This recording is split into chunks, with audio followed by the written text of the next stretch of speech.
Kisah ini didasarkan pada peristiwa nyata, 95% fakta dan 5% adaptasi. Terima kasih kepada narasumber yang telah berbagi cerita ini. Mari kita mulai. Selamat malam pasukan misteri, ini Adi. Kalian tahu pasar Glodok di Jakarta kan? Pusat elektronik legendaris itu.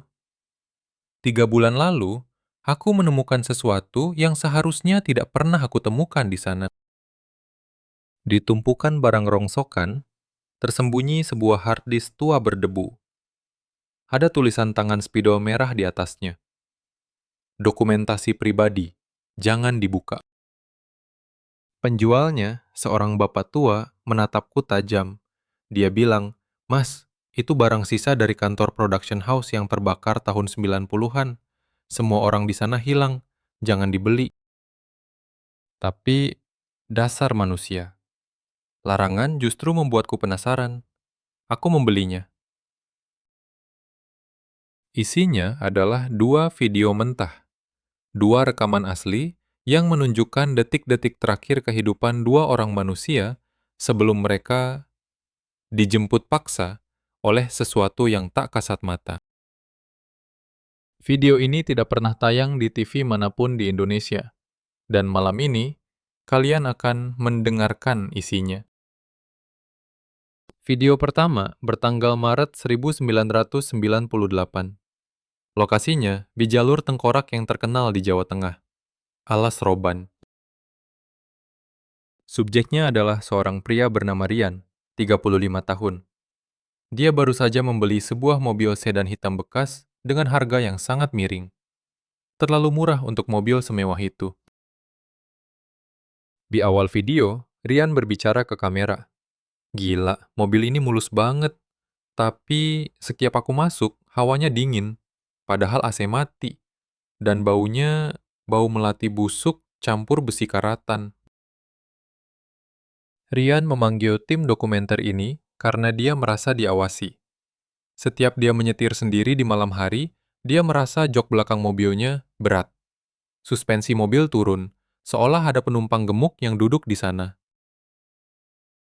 Malam itu, mereka melakukan tes drive di Alas Roban. Rian menyetir. Kameramen duduk di belakang.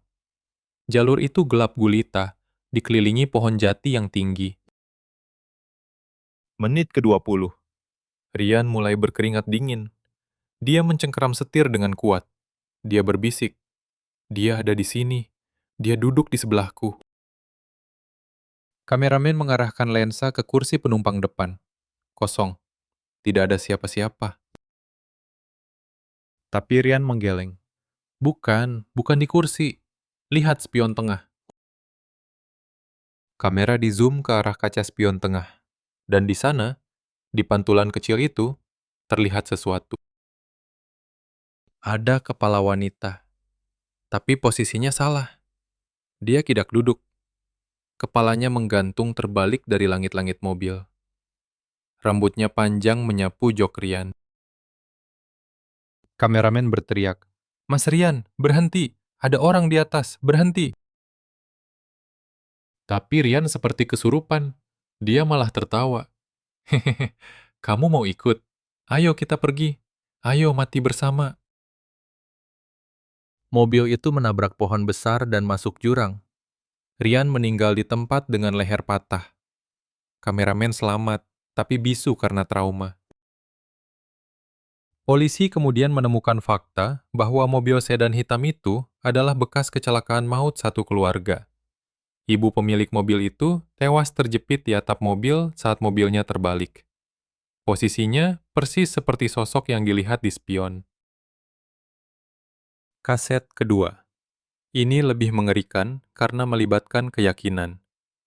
Lokasinya di sebuah villa terpencil di daerah Puncak, Jawa Barat. Subjeknya adalah Sari, seorang wanita muda yang terobsesi mencari Tuhan atau pencerahan spiritual. Dia merasa mendengar suara gaib yang mengaku sebagai malaikat atau dewa. Sari percaya bahwa dia harus membersihkan diri untuk bisa bertemu Sang Pencipta. Dia mengundang kru dokumenter untuk merekam saat-saat suci ketika dia menerima wahyu. Di dalam rekaman, Sari terlihat sangat kurus, wajahnya cekung. Dia duduk di tengah ruangan villa yang gelap, hanya diterangi lilin. Di depannya ada seorang guru spiritual yang memimpin ritual. Suasana hening.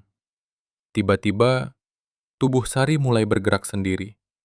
Gerakannya patah-patah, seperti boneka kayu. Sari mulai menari. Dia berkata, "Aku harus melepas semua beban duniawi. Aku ingin terbang." Dia mulai melepas kain batiknya satu persatu. Sari kemudian menari di balik tirai tipis. Cahaya lilin membuat bayangannya terpantul jelas di dinding. Gerakannya semakin liar dan cepat. Tapi ada yang salah dengan bayangannya. Perhatikan baik-baik. Sari menari dengan dua tangan. Tapi di bayangan dinding, terlihat ada banyak tangan. 6 tangan, 8 tangan, menjulur panjang seperti laba-laba. Dan kepalanya, bayangan itu memiliki tanduk. Itu bukan Tuhan. Sari tidak sedang berbicara dengan Tuhan. Dia sedang menari untuk iblis. Sari berteriak histeris. "Aku melihat cahaya. Panas. Panas sekali." Tiba-tiba, Sari berhenti.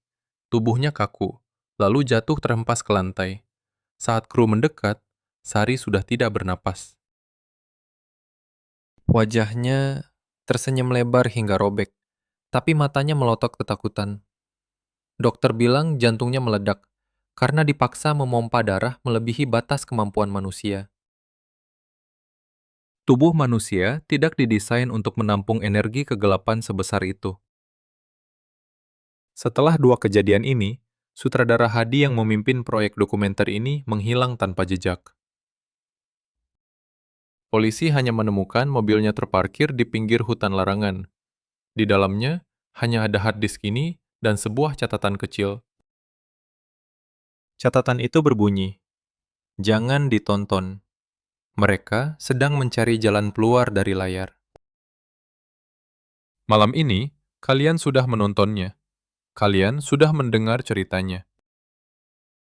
Coba periksa sudut kamar kalian sekarang. Atau periksa bayangan kalian di cermin. Apakah bayangan itu bergerak sesuai gerakan kalian? Saya Adi, dari Radio Misteri Plus 62. Jangan lupa berdoa sebelum tidur. Sampai jumpa. Kalau kalian suka dengan kisah misteri seperti ini, jangan lupa tekan tombol like dan subscribe. Nyalakan juga lonceng notifikasinya, agar kalian tidak ketinggalan mimpi buruk berikutnya. Sampai jumpa di kegelapan.